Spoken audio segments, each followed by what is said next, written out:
Assalamualaikum warahmatullahi wabarakatuh. Alhamdulillah wa kafa wa usalli wa sallimu ala sayyidina Muhammadin al-Mustafa wa ala alihi wa ashabihi ahli sidqi wal wafa amma ba'du. Harian yang dirahmati Allah Ta'ala, tiada terasa kita sudah masuk ke bulan suci Ramadan 1447 Hijriah. Bulan yang penuh dengan rahmah, bulan yang padat dengan maghfirah dan pembebasan dari api neraka. Jika kita melihat realita di sekitar kita, ada 3 golongan manusia dalam menyambut dan menghadapi bulan suci ini. Mari kita renungkan bersama, termasuk golongan manakah diri kita ini. Golongan pertama adalah sabiqum bil khairat. Mereka yang bersuka cita dan berlomba-lomba untuk berprestasi dalam ibadah di bulan suci Ramadan. Golongan pertama ini adalah kelompok yang paling utama. Mereka menyambut kedatangan Ramadan dengan riang, dengan sukacita dan kebahagiaan yang tulus. Kegembiraan mereka bukan hanya saat Ramadan tiba, tapi sudah terlihat jauh sebelumnya. Rasulullah SAW sendiri telah mengajarkan kita bagaimana beliau mengagungkan Ramadan, bukan hanya 2 atau 3 hari sebelumnya, tetapi sejak masuknya bulan Rajab. Beliau selalu berdoa, Allahumma barik lana fi Rajab wa Sya'ban wa ballighna Ramadan. Ya Allah, berkailah kami pada bulan Rajab dan bulan Sya'ban, dan pertemukanlah kami dengan bulan Ramadan. Hadis riwayat Ahmad. Mereka yang termasuk golongan sabiqum bil khairat ini membuktikan kegembiraannya dengan persiapan yang matang. Mereka mulai memperbanyak puasa sunnah, disiplin membaca Al-Quran, dan membuat target-target ibadah selama Ramadan yang sungguh-sungguh mereka usahakan. Dan ketika Ramadan tiba, mereka isi hari-harinya dengan puasa yang menjaga sunnah dan adabnya. Mereka tegakkan sholat 5 waktu berjamaah di masjid. Mereka tunaikan sunnah qiyamul lail. Mereka mendaras Al-Quran, memperbanyak berzikir, bersedekah, dan melakukan amal-amal kebaikan lainnya. Mereka sangat menyadari bahwa Ramadan adalah bulan untuk meningkatkan kualitas iman dan takwa. Mereka tahu persis sabda Rasulullah SAW, "Man shoma Ramadana imanan wahtisaban, ghufira lahu ma taqaddama min dzambi." Barang siapa yang berpuasa Ramadan atas dasar iman dan mengharap pahala dari Allah, maka dosanya yang telah lalu akan diampuni. Hadis riwayat Bukhari Muslim. Allah Ta'ala sendiri menggambarkan kualitas ibadah golongan ini dalam firman-Nya dalam surah Az-Zariyat ayat 17 sampai 18. A'udzu billahi minasyaitonir rajim. Kanu qalilan minal laili ma yahja'un wa bil ashari hum yastaghfirun. Di dunia mereka sedikit sekali tidur di waktu malam dan selalu memohonkan ampunan di waktu pagi sebelum fajar. Seluruh anggota badan mereka berpuasa. Mata mereka berpuasa dari melihat hal-hal yang dilarang Allah Ta'ala. Telinga, lidah, tangan, kaki, dan seluruh anggota tubuh mereka ikut berpuasa dari segala bentuk kemaksiatan. Harian rahimakumullah. Golongan kedua adalah muqtasid. Mereka yang biasa-biasa saja, pertengahan dalam beribadah. Golongan kedua ini adalah golongan orang-orang yang menyambut Ramadan dengan biasa-biasa saja. Mereka tidak terlalu antusias, tidak pula bersedih. Ramadan bagi mereka sama seperti bulan lainnya yang akan berlalu begitu saja.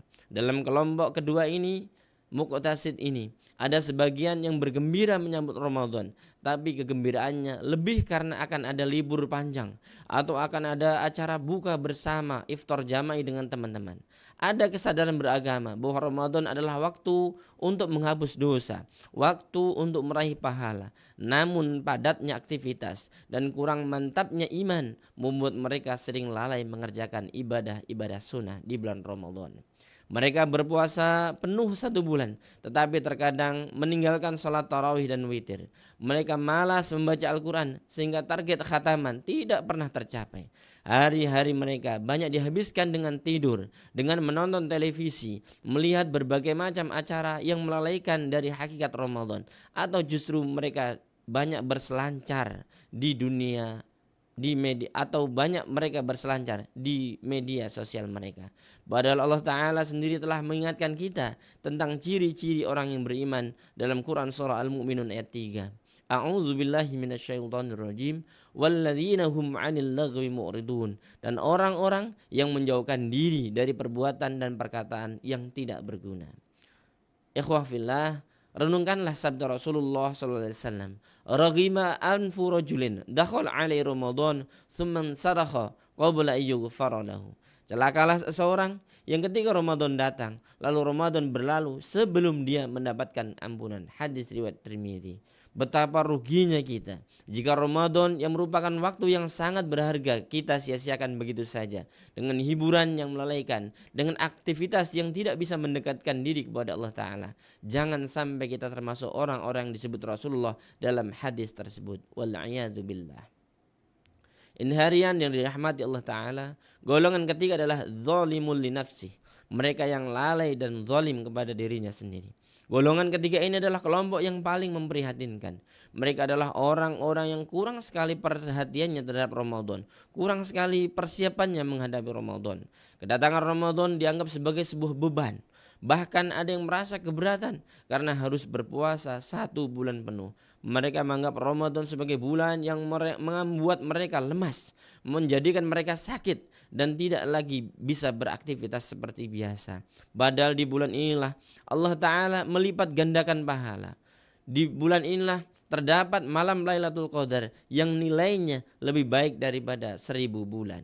Rasulullah bersabda, "Qad ja'akum Ramadan, syahrun mubarak, iftaradallahu alaikum siyamah, tuftahu fihi abwabul jannah, wa yughlaqu fihi abwabul jahim, wa tughallu fihi syayatin, fihi lailatun khairum min alfi syahrin."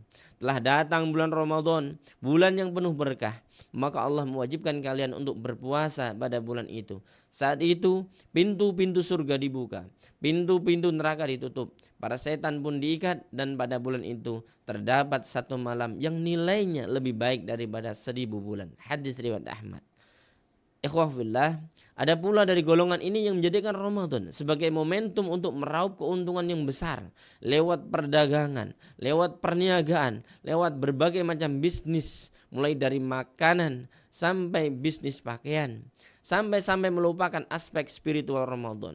Mereka sibuk dari pagi hingga malam dengan urusan dagang, dengan urusan bisnis, dengan urusan perniagaan, bahkan terkadang mengabaikan kewajiban salat fardu 5 waktu. Wal'iyadu billah.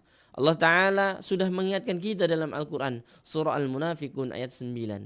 A'udzu billahi minasyaitonir rajim. Ya ayyuhalladzina amanu la tulhikum amwalukum wala auladukum an dzikrillah wa may yaf'al dzalika faulaika humul khasirun.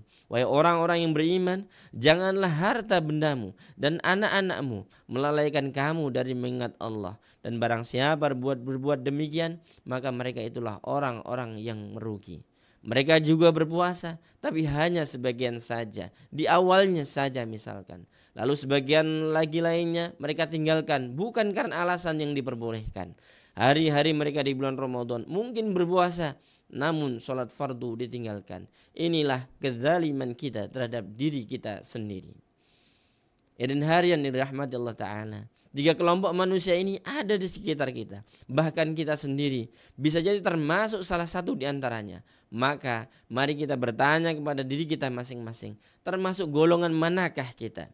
Apakah kita termasuk golongan pertama, sabiqum bil khairat, yang bersuka cita dan berlomba-lomba dalam kebaikan dengan memanfaatkan Ramadan sebaik-baiknya untuk kita sebagai sarana mendekatkan diri kita kepada Allah Ta'ala?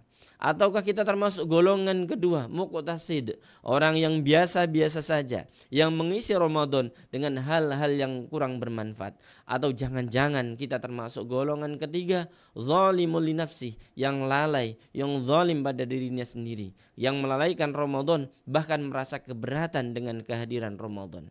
Marilah kita ingat sabda Rasulullah tentang nikmat yang sering dilalaikan manusia. Ni'matani maghbunun katsirun minan nas, as-sihhatu wal faragu. 2 nikmat yang sering manusia lalai, yaitu kesehatan dan waktu luang. Di bulan Ramadan ini kita diberikan kesehatan, waktu yang begitu banyak. Apakah kita akan menyia-nyiakannya? Maka Marilah selagi masih berada di bulan penuh rahmat ini, penuh ampunan ini, dan bulan pembebasan dari neraka ini, kita gunakan kesehatan kita gunakan kesempatan kita yang ada pada diri kita untuk memperbanyak amal kebaikan, untuk memperbanyak amal saleh. Mari kita buru berkah demi berkah di dalam Ramadan. Mari kita jadikan Ramadan ini sebagai momentum perbaikan diri kita untuk meningkatkan ketakwaan kita kepada Allah Ta'ala. Berapa kali Ramadan sudah datang kepada kita, namun berapa banyak kesolehan yang sudah kita lakukan. Akankah Ramadan akan berlalu saja tanpa kita mendapatkan rahmat, tanpa mendapatkan maghfirah dari Allah Ta'ala, tanpa mendapatkan pembebasan dari api neraka? Jangan sampai kita seperti kebanyakan manusia, setelah tua baru belajar mengaji dalam kepayahan kita. Setelah sibuk baru mau membersami anak-anak belajar. Setelah fakir baru bicara sedekah. Setelah sakit baru ingat Allah Ta'ala. Dan ketika ajal tiba baru ingin menjadi orang yang saleh. Ini harian yang dirahmati Allah Ta'ala. Semoga Allah Ta'ala menjadikan kita termasuk golongan orang yang pertama, sabiqum bil khairat, golongan yang memperbaiki diri di bulan yang penuh keberkahan ini, golongan yang senantiasa berlomba-lomba dalam kebaikan untuk menjadikan kita menjadi manusia, menjadi pribadi yang bertakwa kepada Allah Ta'ala. Semoga Allah Ta'ala selalu membimbing kita, memberikan pertolongannya kepada kita dan keluarga kita untuk tetap istiqamah di jalannya. Amin amin ya rabbal alamin. Subhanakallahumma wa bihamdika asyhadu an la ilaha illa anta astaghfiruka wa atubu ilaik. Wal afu minkum. Wassalamu alaikum warahmatullahi wabarakatuh.